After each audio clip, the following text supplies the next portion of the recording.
Hi, I'm Cadet Grant, And I'm Cadet Champion. and today we'll be teaching you land nav. If you gather towards this paper here, these are the 2 points that we'll be starting with. With those 2 points, we'll be determining these 5 aspects, what's actually at those points, distance between them, direction, and other relevant things. Now, if we could familiarize ourselves with the map prior to this, this is a map of the lovely Fort Knox. This is where cadets will be conducting their summer training during the summer months. Next up, we have our protractor. This is just as important, if not more important, because without this, you can't read the map. Let's zoom in real quick to this here. This is the scale of the map. This determines what one of these triangles inside the protractor we'll be using. So we have 1 to 50,000, so we'll be using this portion of the protractor. So let's look back at the point we're going to be working with. Our 2 points are 80, 80, 80, 72, and 81, 90, 81, 57. So as you see, we have 2 sets of 8-digit points. What that means is for every 2 digits on the point, that increases the accuracy that it picks out a point on the map. If you have 2 digits, that only gets you accurate to 10 kilometers. That is, if you look at the map, one of these squares is 1 kilometer. So that could get you anywhere within this area. Not very useful. If you have 4 digits, that gets you within 1 kilometer, one of these boxes. That's a little more useful. 6 digits, that gets out to the third 80. That gets you to 100 meters, or a tenth of one of these boxes. We're working with 8 digits, so that brings us down to an accuracy of 10 meters, or 1/100th of this box. Very useful. So, what that means at this point is if you look at all of these numbers along the bottom of the map, that is our x coordinate of the map. The y, or vertical portion, has the same thing. We find, depending on how many numbers are in our grid points, the first half of the number and the second half of the number. The first 2 of the first half of the number are our horizontal number here. So that's an 80, so that brings us all the way down to here, to this column here. It could be anywhere in this column. Now, if we look back at the point, again, seeing that it's 80, 72 for the second half, that tells us our vertical component. And since it's 80, that tells us it's right here. Now, it's important to note that you read the map left to right and bottom to top. So since it's an 80, that 80 means it's the bottom of its square. So this whole square is 80. So now that we know that our 2 beginnings of our points are 80, 80, that tells us that we are looking for 80 right here, this column, up to 80 here, this row, which brings us to this box. Beyond that, we now need to use the protractor. We already picked out that this is the 1 to 50,000 scale, so we'll be using this portion of the protractor. We have our box right here.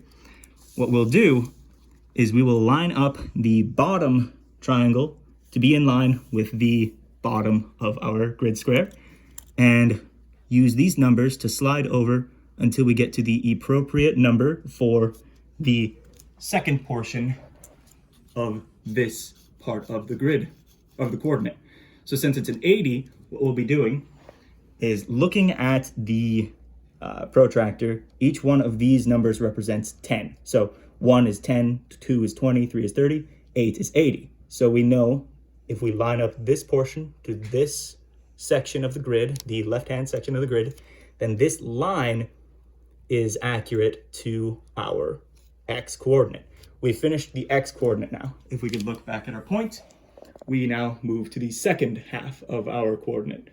This latter portion, 72, tells us the exact same thing, but in the vertical direction. So we have 10, 20, 30, 40, up to 70. And since this is only accurate to the 10th, or to a 10, we have to eyeball it a little bit and go a little bit above the 70. And that tells us our point is right here. Notice how when I picked the point, I moved the protractor a little bit out of the way so I could accurately draw the piece. Some protractors you'll see will have this plastic edge shaved away so that you can more accurately plot your point. Now we're going to do the second one much quicker. We see that our point is 81, 90, 81, 57. We're going to just go right to box 81, 81, and then find 90, 57 inside of that. So we see 81 right here, great. We see 81 right here, great. that brings us over to this box. Now, using the protractor, we're at 9057. So we line up the 9 onto this edge here and then trace up to 57, which is going to be just below the 6. It's a little hard to read on this one, which tells us it's right here. Now, what this tells us is exactly what is at our points. I'm going to circle them real quick so we don't lose them. And here, our point A was the McCoy Cemetery, and point B was the Yates Cemetery. Okay, so now that we have our 2 points plotted, we're going to have to find the distance between our 2 points to know how far we need to travel. So if we zoom back in between our 2 points, between the McCoy Cemetery and the Yates Cemetery, all you need is a pencil and a spare piece of paper. So we'll line our piece of paper up so the line on the edge of the paper lines up with both points. We'll take our pencil and mark on the paper right where those points are, and then slide down here to the scale on the bottom of the map. And since when we line up one point or one of our tick marks at 0, it goes over the 1,000 meter mark. So you have a rough guess of where it is between the 1,000 meters, but there's an easier way to do it.